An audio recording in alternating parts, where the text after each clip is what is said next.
Tiada maaf buat sistem 70 juta ringgit yang pincang. Menteri Penyelaras Program Imunisasi COVID-19 Kebangsaan PICK Khairy Jamaluddin Abu Bakar berkata peruntukan 70 juta ringgit bagi integrasi data dan sistem janji temu adalah melibatkan integrasi dan pembangunan sistem pengantara bagi memudahkan proses pendaftaran penerima vaksin. Ini termasuk pemantauan bekalan vaksin daripada penerimaan sehingga selesai vaksinasi dos lengkap di setiap pusat pemberian vaksin PPV. Ia turut melibatkan pembangunan integrasi sistem pasport digital dalam MySejahtera, perolehan sistem pengurusan Q-Mobile untuk PPV dan penghantaran SMS dan panggilan telefon bagi peringatan vaksinasi antara 5 hingga 10 kali peringatan bagi setiap orang. Katanya dalam satu kenyataan seperti dipetik bernama 28 April 2021 yang lalu. Beliau menegaskan bahawa program imunisasi COVID-19 kebangsaan akan berlangsung sepanjang tahun ini yang pastinya memerlukan sejumlah peruntukan yang mencukupi bagi membolehkan ia dilaksanakan dengan sempurna dan tersusun. Namun sistem yang dibanggakan Khairy itu runtuh apabila reka bentuk dan paparan antarmuka yang dibina pembangun laman web pendaftaran vaksin itu gagal menangani jutaan permintaan serentak.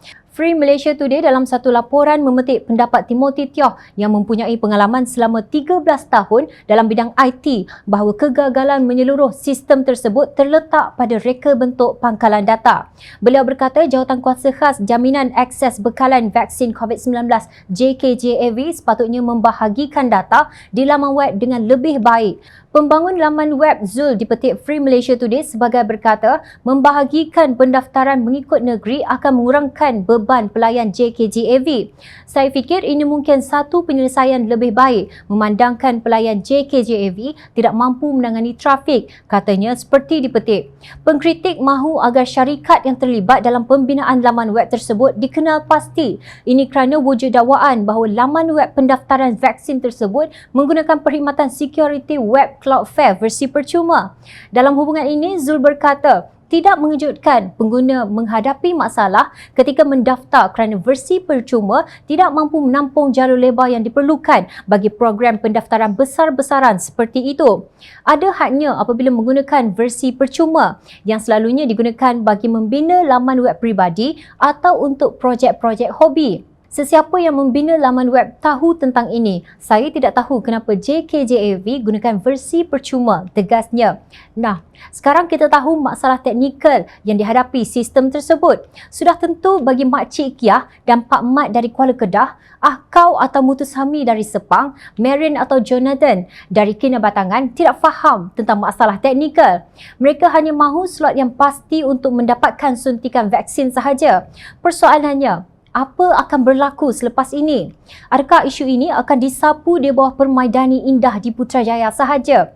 Apa tindakan kerajaan berkaitan laman web pendaftaran vaksin COVID-19 setelah tiada lagi tawaran secara sukarela bagi vaksin AstraZeneca? Soal ahli jawatankuasa Pimpinan Amanah Nasional Muhammad Faiz Fadzil. Beliau merujuk kepada isu laman web pendaftaran vaksin COVID-19 yang mengalami kepincangan ketika dibuka kepada umum pada 26 Mei 2021 yang lalu dan pengumuman Khairy pada 27 Mei bahawa vaksin AstraZeneca tidak lagi ditawarkan secara sukarela atau opt-in tetapi dimasukkan dalam PICK. Ini bermakna kepincangan laman web yang berlaku pada tempoh hari adalah real. Siasatan tanpa tindakan tegas bukan satu penyelesaian yang tuntas, tegasnya. Menurut beliau, Khairy harus tampil menjelaskan kepada umum apakah tindakan yang telah diambil oleh kerajaan terhadap syarikat yang membangunkan laman web ini. Khairy juga perlu menjelaskan kepada umum sama ada nilai kontrak bagi membangunkan laman web ini telah dibayar penuh memandangkan perkhidmatan yang diberikan ketika pendaftaran secara sukarela vaksin AstraZeneca mengalami kepincangan tempoh hari.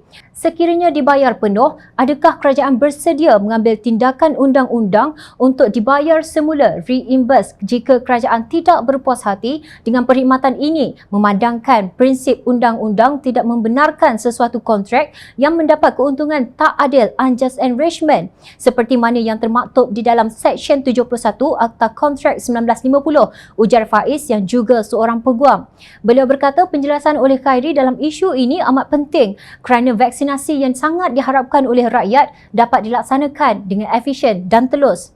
Khairi Jamaluddin perlu bersikap telus atau transparent dalam isu ini supaya wang rakyat tidak hilang begitu sahaja tanpa dioptimumkan manfaatnya bagi mengatasi krisis kesihatan terburuk ini. Jumlah 70 juta ringgit bukan suatu jumlah yang kecil dalam keadaan perut rakyat diikat akibat masalah ekonomi yang semakin parah hari ini, kata Ahli Dewan Undangan Negeri Permatang Pasir itu. Perkara ini semakin serius jika dakwaan bahawa laman web pendaftaran vaksin tersebut menggunakan perkhidmatan security web Cloudflare versi percuma adalah benar. Lebih-lebih lagi apabila nama syarikat yang terlibat dalam pembinaan laman web tersebut dirahsiakan daripada pengetahuan umum. Soal nyawa rakyat, janganlah bertindak umpama kikir besi. Kalian sudah mengambil 5 bilion ringgit daripada kumpulan wang amanah negara KWAN, iaitu simpanan untuk generasi akan datang. Buatlah kerja seperti yang diamanahkan. Jangan membina mahligai di atas pusara mangsa COVID-19. Ingatlah, rakyat sentiasa memerhati.